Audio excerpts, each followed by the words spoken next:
just really a dark day, tough day, losing Junior.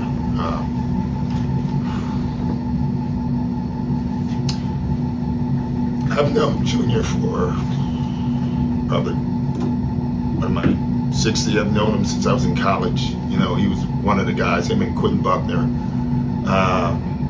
that would call me at Marquette to get me to go play with the Bucks, of all places. And, you know, when you think about Junior's life, you know, I keep thinking about like LeBron and Magic and how influential they are to our league, and they are, and what they've done off the court is amazing. But the role model we should have is Junior Bridgman. When you think about it, here's a guy that I think the most he made was with $300,000 in his career, and he's an owner. You know, so think about that kid growing up, wanting to be an NBA player was probably his dream, and he turned that dream into being an NBA owner. And if that's not what every kid should aspire to do, you know, I was even reflecting on my career, you know, as a coach, and, you know, I won titles, I've topped, and all that stuff, and you should really want to be like Junior. I mean, when you think about it, he is the exact model that the league should use every day when they're talking to our young players. So, tough day, just really a tough day.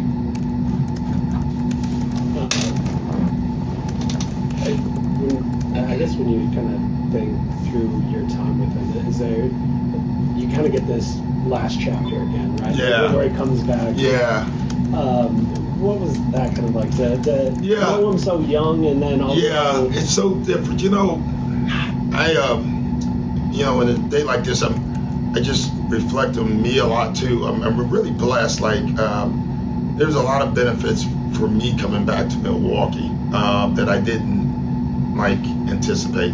I had no idea that Junior was going to get back into the Bucks and be an owner, and then we restart a relationship. We stayed in contact still throughout the years. You know, he flew me down to go to the Kentucky Derby with him, so we had a relationship. But I didn't talk to him a lot, and then all of a sudden he's back in. And you know, when you tell people, you know, people say seize the day and all this stuff. I'm really like, you know, the last conversation I had with Junior was about using him to mentor the young players and trying to figure out a way of doing that, and we never got to it, you know, because you thought there were time. So yeah, that's the second side of Junior. Was the first side though. Like, when he was an NBA player, if you'd have just met him on the street, you wouldn't have known. He wouldn't have told you, and he didn't act like it.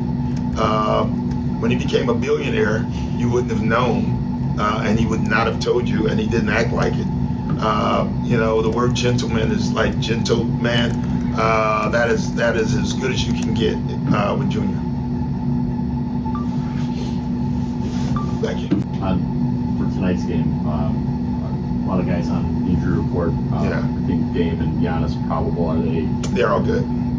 Pat and Pete were questionable. Pat, I think, is still questionable. I didn't actually check. I know he's going to go out on the floor. Is that right? Correct. I'm checking, so we'll know. Since you guys have had Kuz, he's been really active as a cutter. Yeah. What have you liked about that, or maybe seen from him that you didn't maybe know? I didn't know he could cut. I mean, being honest, he's been fantastic. You know, we haven't gotten the use that I think we can get out of him yet in that and in other things. And I think Kuz goes game to game. One day you can see him being aggressive. One day you can see him trying to like fit in, and that's one thing I always get on guys: don't fit in, please. Just go play. We'll figure it out. I do think his ankle has a little bit to do with some of that stuff. So, but his cutting, his timing, and we get one or two a game with him. And it's, you know, what I love about the cutters on your team is there's usually not a play. It's just organic, and you score that way, and that's really good for your team. I know the last couple of games you have said it. We haven't played right, or the way we play. Got to get back to it. Rick was saying the same thing about his team.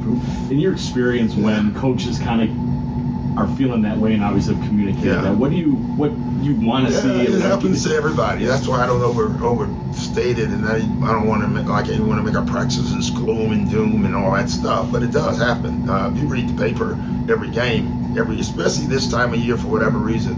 It's funny. I was telling our coach, I think 4 coaches said the same thing last night.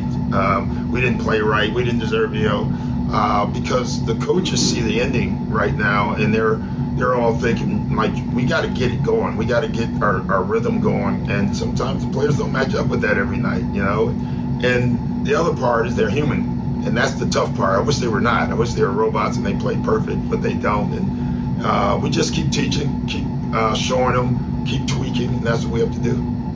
Doc, for the untrained eye, going back to that idea of who's cutting. Yeah. You mentioned the timing. I wonder if you could elaborate on what makes him special that way. Well, he cuts when he can be available. Why cut it? There's timing to everything. We swing the ball and the guy catches it, and then he cuts because that's when he can be available.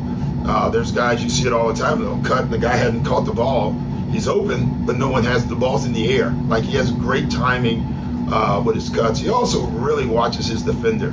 We really work on that with our guys. If you just watch your defender, if he turns his head and you move to a different place, you're in a better place than the defender at that point, and he does that a lot. So you can tell that he's played with great players. It is basically what that is.